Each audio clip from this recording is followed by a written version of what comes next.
পারি নাই। তো অনেকদিন পর আমরা মন খুলে সবাইকে নিয়ে আমরা আনন্দ মিছিলে যোগ দিয়েছি। আমাদের এখানে সিনিয়র নেতৃবৃন্দ আছে। তো আমরা এই কথাই বলতে চাই যে এই খুনি হাসিনার সময় আমরা কোনো মিটিং মিছিল করতে পারি নাই। আজকে আমরা স্বাধীনভাবে কথা বলতে পারছি।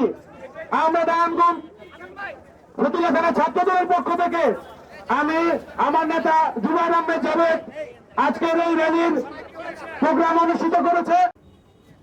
বাংলাদেশ জাতীয়তাবাদী ছাত্র দলের 46তম প্রতিষ্ঠা বার্ষিকী উপলক্ষে আজকে যারা নাকি এই মিছিলে অংশগ্রহণ করেছেন, আমি অত্যন্ত গর্বের সাথে তাদেরকে শুভেচ্ছা জানাতে চাই।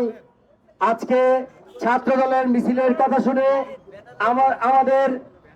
আমাদের কথা শুনে আমাদের মুরব্বীরা, আমাদের গার্ডিয়ান, লোকাল গার্ডিয়ান যারা আছেন, তারা আমাকে উৎসাহ দেওয়ার জন্য সশরীরে আমাদের এই মিছিলে উপস্থিত হয়েছেন।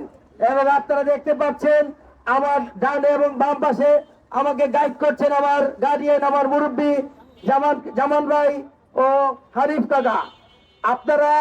আমি আপনাদেরকে ধন্যবাদ জানাই আজকে আমাদেরকে এরকম ভাবে সশরীরে আমাদেরকে উৎসাহ দেওয়ার জন্য।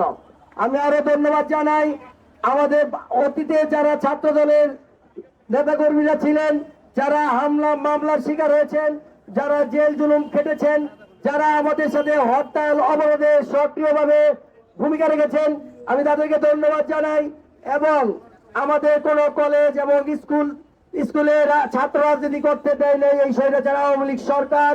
তাই নতুন করে দেশ নায়ক জনাব তারেক রহমান যেভাবে আমাদেরকে ছাত্রদেরকে রাজনীতি করার জন্য উৎসাহ দিচ্ছেন এবং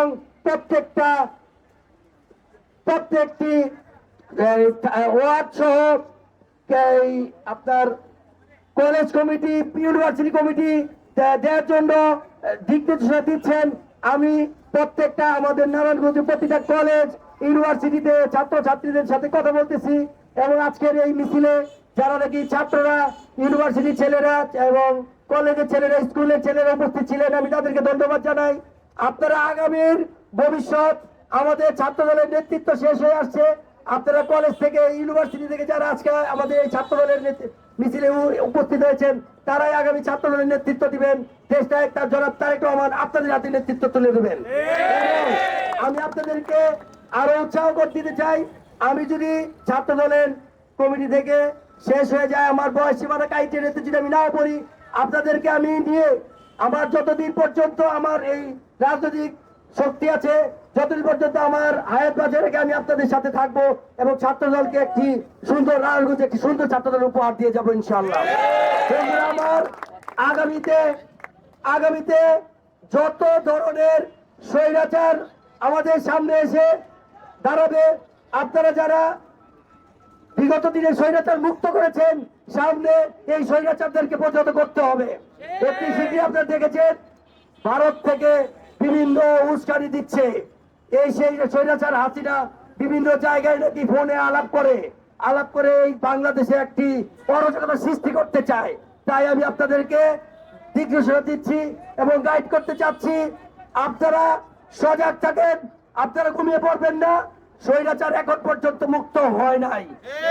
সে বাইরের দেশে বসে থেকে বাংলাদেশে একটি অরাজকতা সৃষ্টি করার জন্য, বিশৃঙ্খলা সৃষ্টি করার জন্য এই আমাদের বর্তমান সরকারকে এই অবৈধভাবে ঘোষণা করার জন্য পায়তারা দিচ্ছে।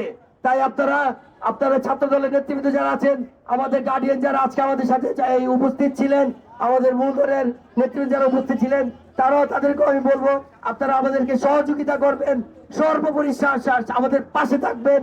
আমরা যেন অচিরেই এই দেশ থেকে আওয়ামী লীগের যারা দোসররা এই দেশে বসবাস করছে তাদেরকে প্রতিহত করতে পারি।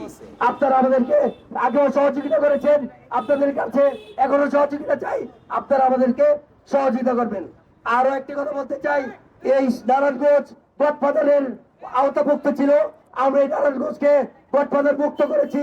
যারা নাকি আবারও গডফাদারের মতো ভূমিকা পালন করতে চায়, আপনারা দেখেছেন বিএনপির নেতা কর্মীরা আছে দ্বিতীয়বারের মতো গডফাদার সাজতে চায় তাদেরকে দাঁড়াতে দেওয়া যাবে না। আমরা যারা রাজপথে ছিলাম, আমাদের সাথে যারা মরে গিয়েছেন, আমাদের সাথে যারা বিভিন্ন ভাবে জেল জুলুম কেটেছেন, তাদেরকেই আমরা চাবো আমাদের নেতৃবৃন্দ যারা আছে তারা যেন ভালো একটা জায়গায় দাঁড় করিয়ে দেয়।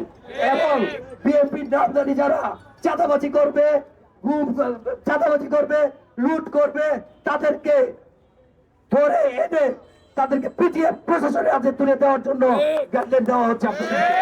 তারেক রহমান প্রতিনিয়ত বলে যাচ্ছেন কোন প্রকারের চাঁদাবাজি, সন্ত্রাসী, ইন্তেজার বিএনপিতে ঠাঁই দিতে দেওয়া হবে না। তাই আপনারা যারা ফেসবুকে আছেন, ইউটিউবে আছেন, তারেক রহমানের ডিক্লারেশন শুনতে শুনুন। আমি প্রতিদিন তারেক রহমান আমাদেরকে, আমাদের নেতা, আমাদের এই দেশের আগামী ভবিষ্যৎ, আগামী রাষ্ট্রনায়ক, আগামী প্রধানমন্ত্রী যে ডিক্লারেশন দিবে প্রতিদিন আমি শুনি, আপনারাও শুনবেন, দেখবেন আসলে নেতৃত্ব কাকে বলে। এই দেশকে সুন্দর করতে হলে তারেক রহমানকে প্রতিদিন শীঘ্রই এদেশের প্রধানমন্ত্রী হিসেবে আমরা দেখতে চাই। এবং আমরা বিগত দিনে কোনো ভোট দিতে পারি নাই।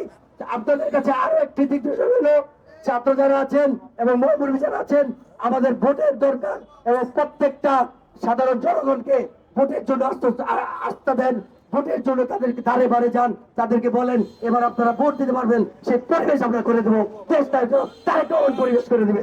ধন্যবাদ সবাইকে। বাংলাদেশ জিন্দাবাদ, বাংলাদেশ জাতীয়তাবাদী ছাত্র দল জিন্দাবাদ, শহীদ জিয়াউর রহমান অমরক, বেগম খালেদা জিয়া দীর্ঘজীবী হোক, দেশটা তারেক রহমান ফিরে বেশি আসবে ফিরে বাংলাদেশে। ধন্যবাদ সবাইকে। এবং সমাপনী বক্তব্য দিলেন